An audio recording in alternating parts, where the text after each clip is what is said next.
Hello welcome back. അപ്പോൾ ഇന്ന് ഞാനൊരു വ്ളോഗായിട്ടാണ് വന്നിട്ടുള്ളത്. രാവിലെ മുതലുള്ള കാര്യങ്ങളാണ് കേട്ടോ കാണിക്കുന്നത്. അതുപോലെ തന്നെ ഞാൻ ഈ ഒരു വ്ളോഗിൽ 1-2 റെസിപ്പീസും പിന്നെ കുറച്ച് അറേഞ്ച്മെൻറ്റ്സും കാര്യങ്ങളും ഒക്കെ ഇൻക്ലൂഡ് ആക്കിയിട്ടുണ്ട്. അപ്പോൾ എല്ലാവർക്കും ഉപകാരപ്പെടുന്ന വീഡിയോ ആവും തന്നെയാണ് വിചാരിക്കുന്നത് കേട്ടോ. അപ്പോൾ വീഡിയോ ഫസ്റ്റായിട്ട് കാണുന്നവരാണെന്നുണ്ടെങ്കിൽ ഇതുവരെ സബ്സ്ക്രൈബ് ചെയ്തിട്ടില്ലെങ്കിൽ ഒന്ന് സബ്സ്ക്രൈബ് ചെയ്ത് സപ്പോർട്ട് ചെയ്യുക. അതുപോലെ തന്നെ ഇഷ്ടമാവുന്നുണ്ടെങ്കിൽ ലൈക്ക് ചെയ്യാനും വീഡിയോ കണ്ടുകൊണ്ടിരിക്കുന്ന സമയത്ത് തന്നെ എന്തെങ്കിലും ഒരു കമൻറ്റ് ഇടാനും വേണ്ടി ശ്രദ്ധിക്കുക കേട്ടോ. അപ്പോൾ ഇന്നത്തെ ദിവസം ഞാൻ സാധാരണ എണീക്കുന്നതിലും കുറച്ചുകൂടി നേരത്തെ എനിക്ക് എണീക്കാന്നുള്ളതല്ല, കിച്ചണിലേക്ക് എത്താൻ വേണ്ടി പറ്റുമെന്ന് വേണമെങ്കിൽ പറയാം കേട്ടോ.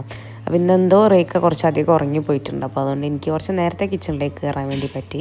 സാധാരണ ഞാൻ വീഡിയോ ഒക്കെ എടുക്കുകയാണ് രാവിലെ എന്നുണ്ടെങ്കിൽ പ്രത്യേകിച്ചും ഞാൻ ഒന്നുകൂടി നേരത്തെ എണീക്കാൻ ശ്രമിക്കും, പക്ഷേ റേക്ക സമ്മതിക്കലില്ല. അങ്ങനെ പിന്നെ ഒക്കെ ഹരിബറിയിൽ അങ്ങനെ എടുക്കലാണ്. പക്ഷേ ഈ ഒരു വീഡിയോ ഞാൻ അത്യാവശ്യം റിലാക്സ് ചെയ്തിട്ടാണ് എടുത്തത്. നമുക്ക് അത്രയും സമയം കിട്ടിയതുകൊണ്ട് തന്നെ. പിന്നെ ഒന്നും കൂടി റിലാക്സ്ഡ് ആവാനുള്ള കാര്യം എന്താണെന്ന് വെച്ചാൽ ഇന്ന് നമുക്ക് ഓൾറെഡി ദോശമാവ് അരച്ച് വെച്ചതുണ്ട്. അപ്പം ഞാൻ മുന്നത്തെ വീഡിയോയിലൊക്കെ പറഞ്ഞിട്ടുണ്ട്, ഞാൻ മാവ് അരയ്ക്കുമ്പം കുറച്ച് കൂടുതൽ അരയ്ക്കും. അപ്പോൾ ഫസ്റ്റത്തെ ദിവസം ഇഡ്ഡലി ആക്കും, രണ്ടാമത്തെ ദിവസം അത് ദോശ അല്ലെങ്കിൽ തട്ട് ദോശ, ഉത്തപ്പം അങ്ങനെ എന്തെങ്കിലുമൊക്കെ ആക്കിയിട്ട് മാക്സിമം 2 ദിവസത്തിന് കേട്ടോ അരയ്ക്കുള്ളൂ. അതിൽ കൂടുതൽ അരയ്ക്കില്ല. കാരണം ഒരേ ഐറ്റം തന്നെ ആണല്ലോ നമ്മൾ കഴിച്ചുകൊണ്ട് ടേസ്റ്റ് ഓൾമോസ്റ്റ് സെയിം തന്നെ അല്ലേ. അപ്പോൾ എനിക്ക് തന്നെ നല്ലോണം മടുപ്പ് വരും, പിന്നെ ബാക്കിയുള്ളവരുടെ കാര്യം പറയണ്ടല്ലോ.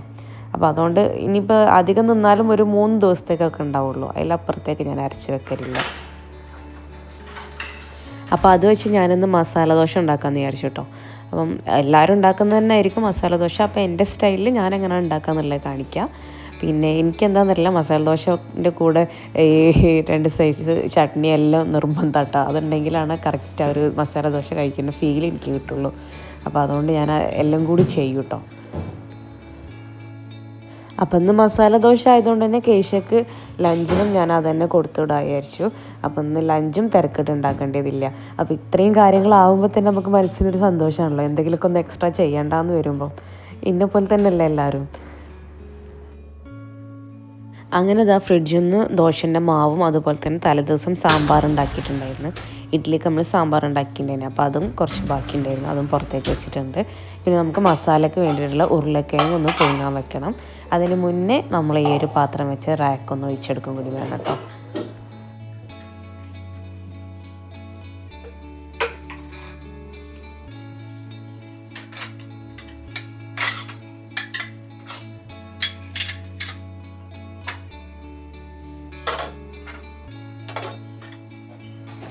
ആ ഒരു പാത്രമൊക്കെ ഒഴിച്ച് ഈ ഒരു ഏരിയ ഒന്ന് ക്ലീനായി കഴിയുമ്പോഴാണ് എനിക്ക് എന്തെങ്കിലുമൊക്കെ ഒരു പണിയെടുക്കാൻ തോന്നുള്ളൂ. അതങ്ങനെ നിറഞ്ഞു നിൽക്കും, പിന്നെ മനസ്സും നിറഞ്ഞു നിൽക്കുന്ന പോലെ എനിക്ക് തോന്നും. അപ്പോൾ ഞാൻ അതിൻ്റെ താഴെയുള്ള ആ ഒരു ട്രേ എന്നും എടുത്ത് ക്ലീൻ ആക്കും കേട്ടോ. അപ്പോൾ എന്നും നല്ലോണം സോപ്പിട്ട് വാഷ് ചെയ്തിട്ട് തിരിച്ച് വെക്കുക ചെയ്യുക. അല്ലാന്നുണ്ടെങ്കിൽ അതിൽ വെള്ളം നിന്ന് സ്റ്റെയിനൊക്കെ വരും. അപ്പോൾ ഇതുവരെ ആ ട്രേയിൽ അങ്ങനെ സ്റ്റെയിനും കാര്യങ്ങളൊന്നും വന്നിട്ടില്ല കേട്ടോ.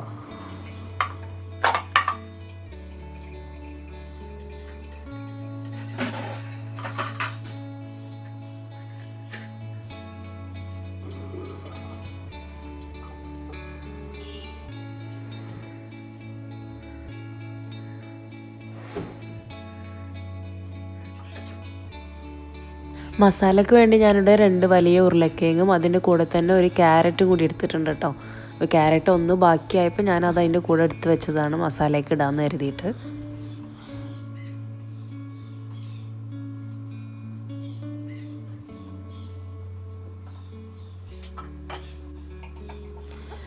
ഇനി അതെല്ലാം കൂടി ഒരു കുക്കറിലേക്ക് ഇട്ടിട്ട് ഞാൻ ആവശ്യത്തിനുള്ള ഉപ്പും ഇത് വേവാൻ വേണ്ടി മാത്രമുള്ള വെള്ളം കൂടി ഒഴിച്ചിട്ട് ഞാനതൊന്ന് കുക്കറിൽ 3 വിസിലടുപ്പിച്ച് വെക്കാം കേട്ടോ. ഹൈ ഫ്ലെയിമിൽ തന്നെ 3 വിസിലടുപ്പിച്ചിട്ട് ഓഫ് ചെയ്തിടും. എന്നിട്ട് മൊത്തം ആവി പോയതിന് ശേഷമാണ് തുറക്കുള്ളൂ. വെള്ളം കൂടി പോവാതിരിക്കാൻ ശ്രദ്ധിക്കണേ. എന്താ ചായ തിളച്ചോന്ന് നോക്കിയപ്പോഴാണ് ഈ ഒരു സംഭവം കണ്ടത് കേട്ടോ. തലേ ദിവസം ഞാൻ വൈകുന്നേരം ചായ വെച്ചപ്പോൾ ഒരു സൗണ്ട് കേട്ട് നോക്കിയപ്പോൾ ഇതുപോലെ ഒരു പൊട്ട് വീണിട്ടുണ്ടായിരുന്നു. അപ്പോൾ അതിൽ നിന്ന് വെള്ളം ലീക്ക് ചെയ്യുന്നുണ്ട്. അപ്പോൾ അത് ഓഫ് ചെയ്തിട്ട് ഞാൻ പിന്നെ കെറ്റിൽ ചായ വെച്ചു കേട്ടോ. അപ്പോൾ ഈ വീഡിയോ കണ്ടപ്പോൾ നമുക്ക് മനസ്സിലായതുകൊണ്ട് ഞാൻ ഈ വീഡിയോ എടുത്ത് വെച്ചിട്ട് കുറച്ച് കാലമായി എഡിറ്റ് ചെയ്യാനുള്ള താമസമാണ് കേട്ടോ. ഇതിന് ശേഷം ഞാൻ വീണ്ടും പുതിയൊരു കെറ്റിൽ വാങ്ങിയിട്ടുണ്ട്. അത് ഞാൻ ഷോർട്സിൽ ഷെയർ ചെയ്യുകയും ചെയ്തിട്ടുണ്ട് കേട്ടോ. അപ്പം എൻ്റെ കയ്യിൽ ആദ്യം ഉണ്ടായിരുന്ന അതേ സെയിം മോഡലാണ് ഞാൻ വാങ്ങിയിട്ടുള്ളത്. ഇപ്പോൾ ഞാൻ ആ ഒരു കെറ്റിൽ സാറ്റിസ്ഫൈഡ് ആണ് കേട്ടോ. ഈ കെറ്റിലിനോട് എനിക്ക് ആദ്യമേ താല്പര്യമില്ലായിരുന്നു. അപ്പോൾ അത് പൊട്ടും കൂടി വീണപ്പം പിന്നെ മാറ്റില്ലാതെ നിവർത്തിയില്ല.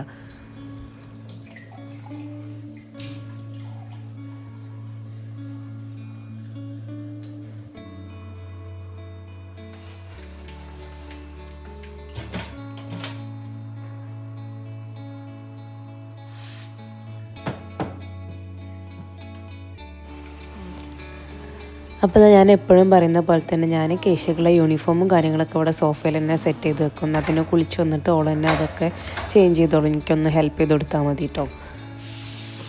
പിന്നെ കുറച്ച് നേരം ഇങ്ങനെ പുറത്തേക്ക് നോക്കി നിന്നപ്പോൾ വിചാരിച്ചു എന്നാൽ പിന്നെ ഇന്ന് വെള്ളം പുറത്തുനിന്ന് കുടിക്കാമെന്ന്.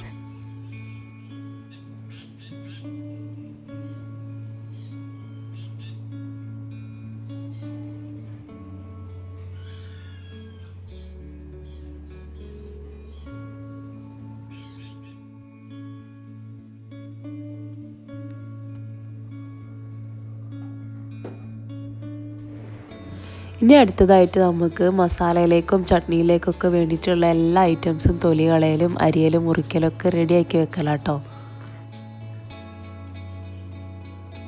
ഇതിനിടയ്ക്ക് ഇടയ്ക്ക് ഡെയിലി വീഡിയോ ഇട്ടിടാറുണ്ട്, കമൻറ്റ് വരലുണ്ട് കേട്ടോ. ഡെയിലി പോയിട്ട് ആഴ്ചയിൽ ഒരിക്കലും വീഡിയോ ഇട്ടാൽ അത്രയും ഭാഗ്യം എന്ന് കരുതുന്ന ആളാട്ടോ ഞാൻ.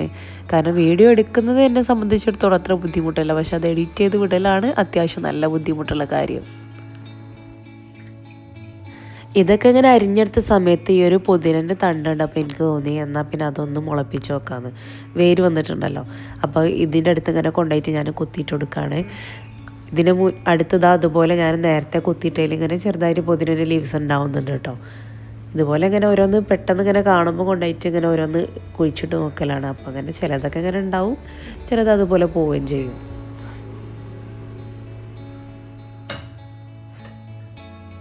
അടുത്തതായിട്ട് എനിക്ക് തീരെ ഇഷ്ടമില്ലാത്ത കലാപരിപാടി കേട്ടോ, തേങ്ങ ചിരകുക എന്നുള്ളത്. എന്താണെന്നറിയില്ല, എനിക്കത് ഭയങ്കര മടിയാണ്. പിന്നെ ചിരകില്ലാതെ നിവർത്തില്ല കേട്ടോ. അപ്പോൾ ആ സമയത്ത് ഞാൻ ഒരു തേങ്ങ പൊട്ടിച്ചാൽ അത് മൊത്തത്തിൽ ചിരകിയിട്ട് ആവശ്യമുള്ളെടുത്തിട്ട് ബാക്കി ഫ്രീസറിലേക്ക് മാറ്റും. ആദ്യം ഞാൻ ഫ്രിഡ്ജിലായിരുന്നു വെച്ചോണ്ടിരുന്നത്, നമ്മളെന്തായാലും ഇന്നോ നാളെ എടുക്കുമല്ലോ എന്ന് കരുതിയിട്ട്. പക്ഷേ ഫ്രിഡ്ജിൽ വെച്ചാൽ തേങ്ങ ഒരു ദിവസം പോലും മര്യാദയ്ക്ക് നിൽക്കണില്ല കേട്ടോ, നല്ല പെട്ടെന്ന് തന്നെ ചീത്താവുന്നുണ്ട്. അപ്പോൾ പിന്നെ ഞാനിപ്പോൾ ഫ്രീസറിലാണ് വെക്കൽ.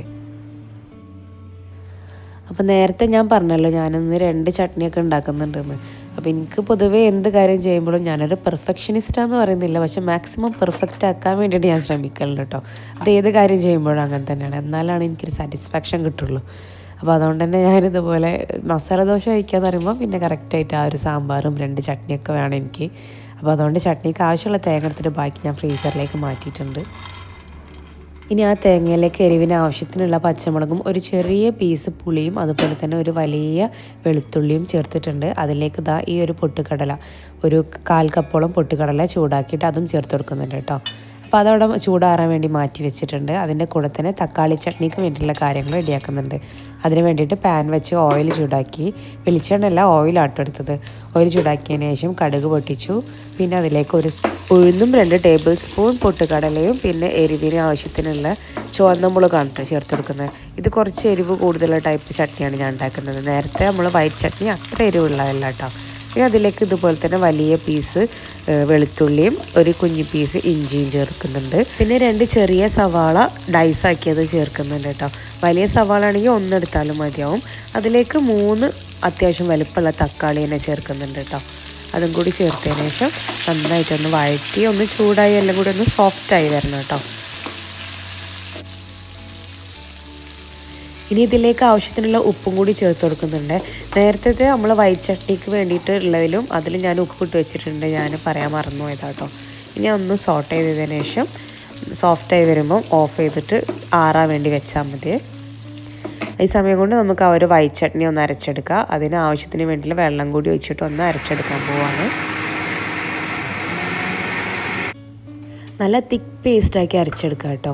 നിങ്ങൾക്ക് ലൂസാക്കണമെങ്കിൽ ലൂസാക്കാം, പക്ഷേ സാമ്പാറിലുകൊണ്ട് എനിക്കിങ്ങനെ തിക്ക് ചട്നി കൂടെ കൂട്ടി കഴിക്കാനാട്ടോ ഇഷ്ടം. ഇനി ആ ജാറ് കഴുകിയെടുത്തതിന് ശേഷം നമ്മൾ നേരത്തെ വാട്ടി വെച്ചിട്ടുള്ള ഈ ഒരു തക്കാളി ചട്നീൻ്റെ മിക്സ് അതിലേക്ക് ഇട്ടിട്ട് ഞാൻ മാറ്റി വെക്കുകയാണ് ചൂടാറാൻ വേണ്ടിയിട്ട്. അപ്പോൾ ഇതേ പാൻ തന്നെ കഴുകിയെടുത്തിട്ട് ഞാൻ ആ ഒരു മസാല ഉണ്ടാക്കാം കേട്ടോ. അപ്പോൾ പാത്രം കുറയ്ക്കാനുള്ള ഒരു ഐഡിയ ആണ് ഇതൊക്കെ, എല്ലാവരും ചെയ്യുന്നത് തന്നെ ആവും അല്ലേ. അപ്പോൾ അതിന് വേണ്ടിയിട്ട് ഇതാ പാൻ ചൂടാക്കി വെളിച്ചെണ്ണ ഒഴിച്ചിട്ടുണ്ട്. വെളിച്ചെണ്ണ കേട്ടോ എടുത്തത്. അതിലേക്ക് കടുക് ഇട്ട് പൊട്ടിക്കുകയാണ്. കടുക് പൊട്ടിക്കഴിഞ്ഞാൽ പിന്നെ അതിലേക്ക് 1 സ്പൂണ് ഉഴുന്നും കൂടി ചേർക്കുന്നുണ്ട്. ഉഴുന്നും കടുക് പൊട്ടുന്ന പോലെ തന്നെ പൊട്ടൂട്ടാം. എരിവിന് ആവശ്യത്തിനുള്ള വറ്റൽ മുളകും കൂടി പൊട്ടിച്ചിട്ട് കൊടുക്കുന്നുണ്ട്. ഒന്ന് മൂത്ത് വരുന്ന സമയത്ത് ഒരു വലിയ അല്ലി വെളുത്തുള്ളി മുറിച്ചിട്ട് കൊടുക്കുന്നുണ്ട്. ചെറുതാണെങ്കിൽ 2-3 അല്ലിയൊക്കെ എടുക്കാം കേട്ടോ. അതും കൂടി ഒന്ന് മൂപ്പിച്ചെടുക്കുക. ശേഷം ഒരു വലിയ സവാള നേർമയാക്കിയിട്ട് അരിഞ്ഞത് അതും ചേർത്ത് കൊടുക്കുക. നമ്മൾ ബിരിയാണിക്കൊക്കെ കട്ട് ചെയ്യുന്ന പോലെ മാക്സിമം നൈസാക്കിയിട്ട് കട്ട് ചെയ്തിടുക കേട്ടോ.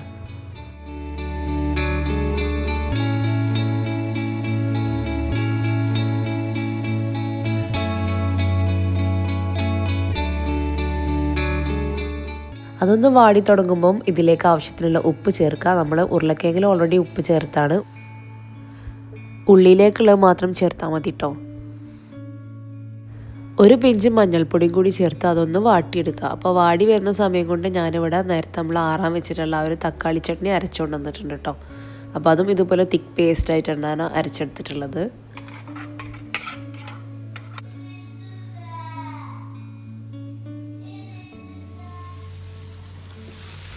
ഇനി ഇതാ നമ്മൾ ആ വാട്ടിയിട്ടുള്ള അതിലേക്ക് നമ്മൾ നേരത്തെ കുക്ക് ചെയ്ത് വെച്ചിട്ടുള്ള ഉരുളക്കിഴങ്ങും ക്യാരറ്റും കൂടി ഒഴിച്ചു കൊടുക്കുകയാണ്. ആ ഒരു ഇത്തിരി വെള്ളത്തോടു കൂടി തന്നെയാണ് കേട്ടോ ഒഴിക്കുന്നത്. ഒരുപാട് ഡ്രൈ ആക്കി എടുക്കണ്ട, കാരണം നമ്മൾ ആ ദോശനുള്ളിൽ വെച്ചിട്ട് ഇതൊന്ന് കുക്കായി വരുമ്പോൾ ഒന്നുകൂടി ഡ്രൈ ആവും. അപ്പോൾ ചെറുതായിട്ടൊന്ന് വെള്ളം പോലെ നിൽക്കുന്നത് നല്ലതാട്ടോ. അതുപോലെ തന്നെ നമ്മൾ ഉടച്ചെടുക്കുന്ന സമയം കൊണ്ടും കുറച്ച് വെള്ളം ആവിയായി പോവും. തീ വളരെ കുറച്ച് വെച്ചിട്ട് വേണം ഈ ഒരു സമയം ചെയ്യാൻ കേട്ടോ, അല്ലെങ്കിൽ അടിയിലുള്ള ഉള്ളി കരിഞ്ഞു പോകും, അങ്ങനെയുള്ള കാര്യങ്ങളൊക്കെ ഉണ്ടാവും.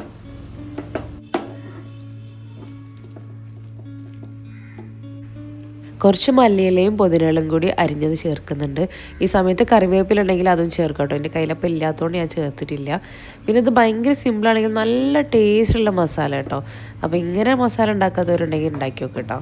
പിന്നെ എന്താ പറയുക, ആ ഒരു ചട്നിയും സാമ്പാറും എല്ലാം കൂടി മിക്സ് ചെയ്ത് മൊത്തത്തിൽ കഴിക്കുമ്പോൾ സൂപ്പർ ടേസ്റ്റാട്ടോ.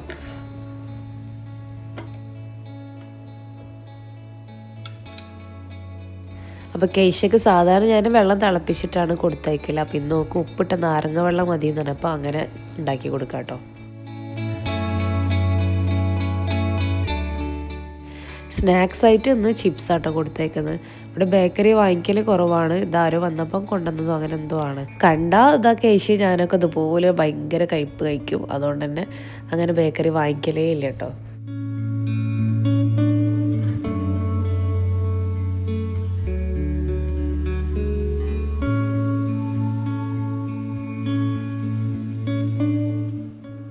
അങ്ങനെ ഇതാ ഫസ്റ്റത്തെ മസാല ദോശ ചുടാൻ പോവാണ്. അപ്പോൾ ആദ്യത്തെ 2 മസാല ദോശ അവൾ ടിഫിൻ ബോക്സിലേക്കാട്ടോ പോയത്. അപ്പോൾ ഞാൻ ദോശ ചുടുമ്പോൾ ക്രിസ്പിയായി കിട്ടാൻ വേണ്ടിയിട്ട് ചെയ്യുന്നൊരു ട്രിക്കാണ്. ലോ ഫ്ലെയിമിലായിരിക്കുമ്പോഴാണ് മാവ് ഒഴിക്കുക. എന്നിട്ട് പെട്ടെന്ന് തന്നെ അത് ചുറ്റിച്ചെടുക്കും മാവ് ചൂടാവുന്നതിന് മുന്നേ. എന്നിട്ട് മൊത്തം മാവ് എല്ലാ ഭാഗത്തേക്ക് ആയി കഴിഞ്ഞാൽ പിന്നെ മാക്സിമം ഫ്ലെയിമിലിട്ടിട്ട് പെട്ടെന്ന് മൊരിയിച്ചെടുക്കുക ചെയ്യുക. അപ്പോൾ മേലുള്ള മാവൊന്ന് ഉണങ്ങി വരുന്ന സമയത്ത് അതിൻ്റെ മേലേക്ക് നെയ്യോ വെളിച്ചെണ്ണോ അങ്ങനെ എന്തെങ്കിലുമൊക്കെ ആഡ് ചെയ്ത് കൊടുക്കും. അപ്പോൾ എനിക്കിഷ്ടം നെയ്യ് ആഡ് ചെയ്തിട്ടുള്ള ടേസ്റ്റാട്ടോ.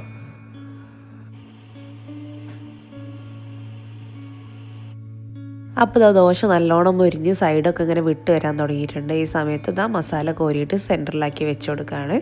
എന്നിട്ട് പിന്നെ സൈഡ് ഇങ്ങനെ നമുക്ക് ഇഷ്ടമുള്ള രീതിയിൽ മടക്കിയെടുക്കാം കേട്ടോ. ഞാൻ ഉദ്ദേശിച്ച രീതിയിലൊന്നും ആയിട്ടില്ല. ഈ പറഞ്ഞ പോലെ വീഡിയോ എടുക്കലും തിരക്കും രാവിലത്തെ പോക്കും ഒക്കെ കൂടി ആകുമ്പോൾ നമ്മൾ വിചാരിച്ച പോലെ ഒന്നും നടക്കില്ല കേട്ടോ.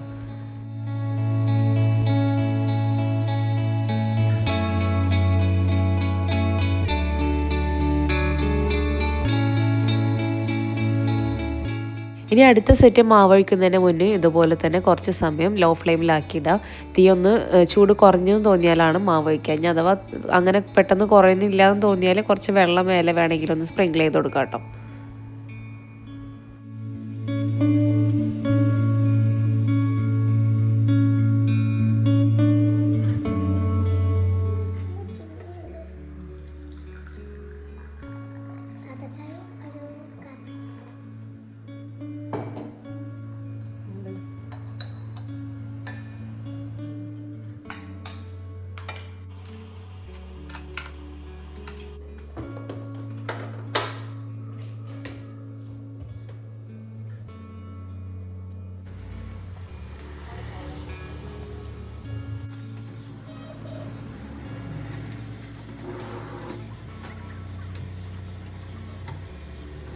അങ്ങനെ കേശ പോയി കഴിഞ്ഞാലാണ് പിന്നെ ഞാൻ റേക്കനെ ഫ്രഷ് ആക്കലൊക്കെ കേട്ടോ.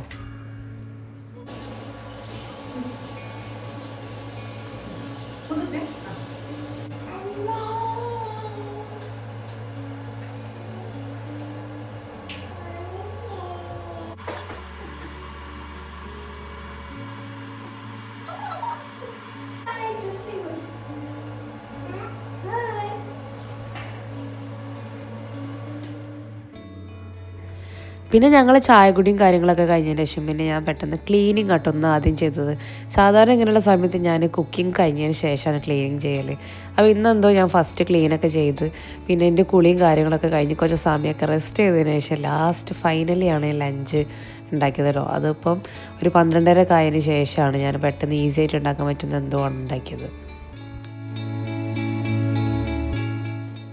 അപ്പോൾ നമ്മൾ മെയിൻ ക്ലീനിങ് കഴിഞ്ഞ് കഴിഞ്ഞപ്പോൾ അത്യാവശ്യം സമയമുണ്ട് തോന്നുമ്പം ഞാനിതുപോലെ എന്തെങ്കിലും ചെറിയൊരു ഏരിയ ഓർഗനൈസ് ചെയ്ത് വെക്കും കേട്ടോ. അപ്പോൾ ഇന്ന് ഞാൻ ഈ ഒരു സിങ്കിൻ്റെ അണ്ടർ സിങ്ക് ഇവിടെയാണ് ഞാൻ ഓർഗനൈസ് ചെയ്യാമെന്ന് വിചാരിച്ചത്. അപ്പോൾ ഈ ഒരു ഏരിയയിലാണ് നമ്മൾ എല്ലാ ഒരു സോപ്പ് അതുപോലെ തന്നെ ബാത്റൂം ക്ലീനിങ് അങ്ങനെയുള്ള എല്ലാ കാര്യങ്ങളും നമ്മൾ ക്ലീനിങ് സപ്ലൈസൊക്കെ വെക്കുന്നത്. അതുപോലെ തന്നെ നമ്മൾ ഡ്രൈ വേസ്റ്റും ഈ ഒരു വേസ്റ്റ് ബോക്സ് അതിലാണ് ആ ഒരു ഡോറിലുള്ള ആ ഒരു വേസ്റ്റ് ബോക്സിലാണ് ഡ്രൈ വേസ്റ്റും സൂക്ഷിക്കരുത് കേട്ടോ.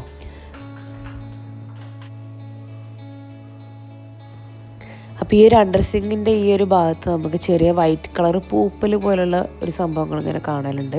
അപ്പോൾ ഇത് ഓൾറെഡി നമ്മൾ മൾട്ടിവുഡിലാണ് ചെയ്തിട്ടുള്ളത്.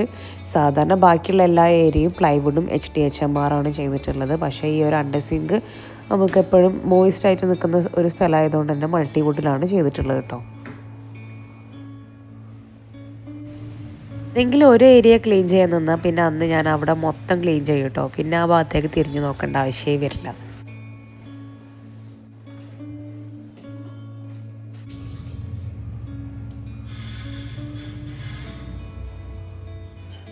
ഈ ഡോറിൽ ഫിക്സ് ചെയ്തിട്ടുള്ള വേസ്റ്റ് ബാസ്ക്കറ്റ് ശരിക്കും നല്ലതാട്ടോ. കാരണം നമ്മൾ ഡോറ് തുറക്കുന്ന സമയത്ത് ബാസ്ക്കറ്റിൽ ലിഡ് അവിടെ തന്നെ നിൽക്കുന്നതുകൊണ്ട് തന്നെ ബാസ്ക്കറ്റ് തുറക്കും. പക്ഷേ നമ്മൾ ഡോർ അടയ്ക്കുന്ന സമയത്ത് ആ ലിഡ് അതിൻ്റെ മേലെ വന്നിട്ട് മൂടി നിൽക്കുകയും ചെയ്യും. പിന്നെ ഇത് വെറ്റ് വേസ്റ്റൊക്കെ ഇടാമെന്നാണ് പറയുന്നത്. പക്ഷേ അതിനോട് ഞാൻ യോജിക്കുന്നില്ല കേട്ടോ. ഇതുപോലുള്ള ഡ്രൈ വേസ്റ്റൊക്കെ യൂസ് ചെയ്യുന്നതാണ് കൂടുതൽ നല്ലത്. വെറ്റ് വേസ്റ്റ് എങ്ങനെ വന്നാലും നമ്മൾ ക്യാബിനറ്റിൻ്റെ ഉള്ളിലൊക്കെ സൂക്ഷിക്കുമ്പോൾ സ്മെല്ല് ചെയ്യാനൊക്കെ ചാൻസ് ഉണ്ട്. അതുപോലെ തന്നെ കൂറ, ഉറുമ്പ് അങ്ങനെയുള്ള പ്രാണികളൊക്കെ വരികയും ചെയ്യും.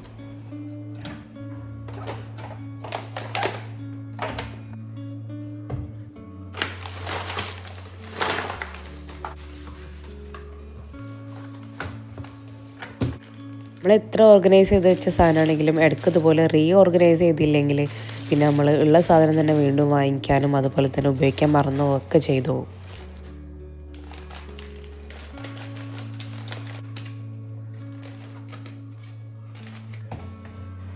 അങ്ങനെ ആ പരിപാടി കഴിഞ്ഞിട്ടുണ്ട്. ഇനി നമുക്ക് കുറച്ച് പാത്രം കഴുകൽ പരിപാടികളൊക്കെ ബാക്കിയുണ്ട് കേട്ടോ.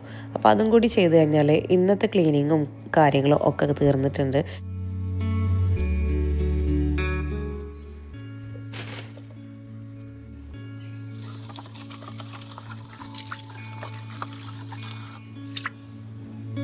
ഈ ഫുഡ് വേസ്റ്റ് ഇടുന്ന പാത്രം ഞാൻ ഡെയിലി ക്ലീൻ ചെയ്ത് വെക്കും കേട്ടോ.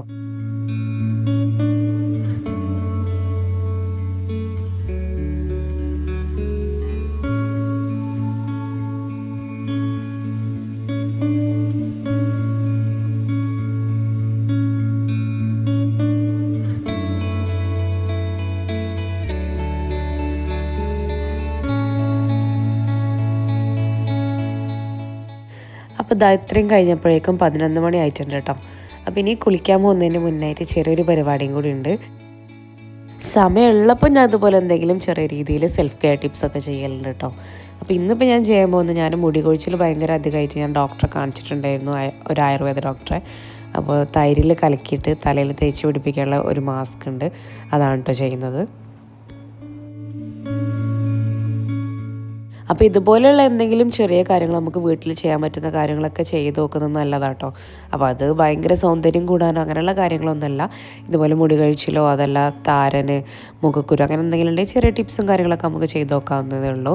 അത് നമ്മൾ ഒരു കോൺഫിഡൻസ് വർദ്ധിപ്പിക്കാനും കൂടി വേണ്ടിയിട്ടാണ് കേട്ടോ, അല്ലാതെ ഭയങ്കര ഫെയർ ആവാനോ അങ്ങനെയുള്ള കാര്യങ്ങൾക്ക് വേണ്ടിയിട്ടൊന്നുമല്ല. അപ്പോൾ ഇന്നത്തെ വീഡിയോസൊക്കെ എല്ലാവർക്കും ഇഷ്ടമായി എന്ന് കരുതാണ്. നിങ്ങളുടെ അഭിപ്രായങ്ങളൊന്നും അറിയിക്കാൻ മറക്കരുത്. അതുപോലെ അടുത്ത വീഡിയോ ആയിട്ട് പെട്ടെന്ന് തന്നെ വരാം. പിന്നെ നിങ്ങൾക്ക് വീഡിയോസിൽ എന്തൊക്കെ ഉൾപ്പെടുത്തണം എന്നുള്ളതൊക്കെ ഒന്ന് കമൻറ്റായിട്ട് ഇപ്പോൾ തന്നെ ഒന്ന് കമൻറ്റ് ഇടാം കേട്ടോ. ഞാനെപ്പോഴും പറയുന്ന പോലെ എനിക്ക് റെസിപ്പി വീഡിയോസ് ഇടാനാണ് കൂടുതൽ താല്പര്യം, അതാണ് കുറച്ചുകൂടി സൗകര്യം. പക്ഷേ നിങ്ങൾക്ക് കാണാൻ ഇഷ്ടം വ്ളോഗാണെന്ന് തോന്നുന്നു, അതുകൊണ്ടാണ് ഞാനും ഇങ്ങനെ വ്ളോഗായിട്ട് ഇടുന്നത് കേട്ടോ.